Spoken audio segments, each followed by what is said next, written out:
మిత్రులారా, మొట్టమొదట నిన్న రాత్రి కాగజ్ నగర్ పట్టణంలో పెద్దవాగు దగ్గర జరిగిన ప్రమాదంలో ప్రాణాలు కోల్పోయిన మరి నగేష్ అనే ఒక మున్సిపల్ కార్మికుడు, అదేవిధంగా గాయపడ్డ ప్రేమ్ అనే ఇంకొక మున్సిపల్ కార్మికుడు, వీళ్ళిద్దరి కుటుంబాలకు కూడా నేను ప్రగాఢ సానుభూతి తెలియజేస్తున్నా.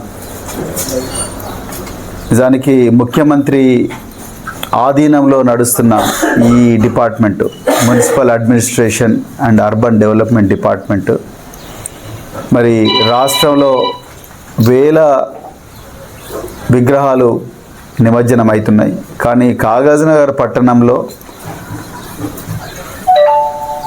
ఒక 200-300 విగ్రహాలు కూడా నిమజ్జనం కాలేదు. కానీ ఒక వ్యక్తి చనిపోవడం, అదేవిధంగా ఒక కార్మికుడు గాయాల పాలవడం చాలా బాధగా ఉన్నది.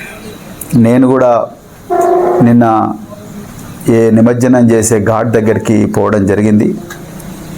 అరకొర సౌకర్యాలతో వాటిని నిర్మించిండ్రు. అదేవిధంగా లైటింగ్ కూడా పూర్తి స్థాయిలో లేదు. ఏ విధంగా అయింది యాక్సిడెంట్ అంటే, క్రేను బ్రేకులు ఫెయిల్ అయినాయని అంటున్నారు. నాకు నిజంగా ఆశ్చర్యంగా ఉంది.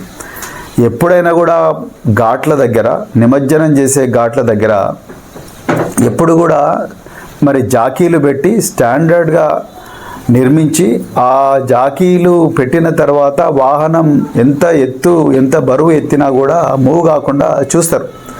నేను హైదరాబాద్ నగరంలో గణేష్ నిమజ్జన బందోబస్తులు దాదాపుగా 9 సంవత్సరాలు చేసిన 9 సంవత్సరాల్లో ఒక్కరోజు కూడా ఒక వ్యక్తి చనిపోలేదు.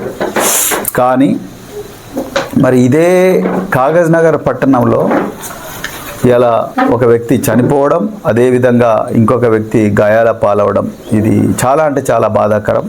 మరి స్థానిక మున్సిపల్ చైర్మన్ గారు, అదేవిధంగా మున్సిపల్ కమిషనర్ గారు, తెలంగాణ ప్రజలకు, అదేవిధంగా కాగజ్ నగర్ ప్రాంతాల ప్రజలకు, మున్సిపల్ కార్మికులకు, వాళ్ళ కుటుంబాలకు ఈరోజు వివరణ ఇవ్వాల్సిన అవసరం ఉన్నది, ఎందుకు ఇది అయిందనేది.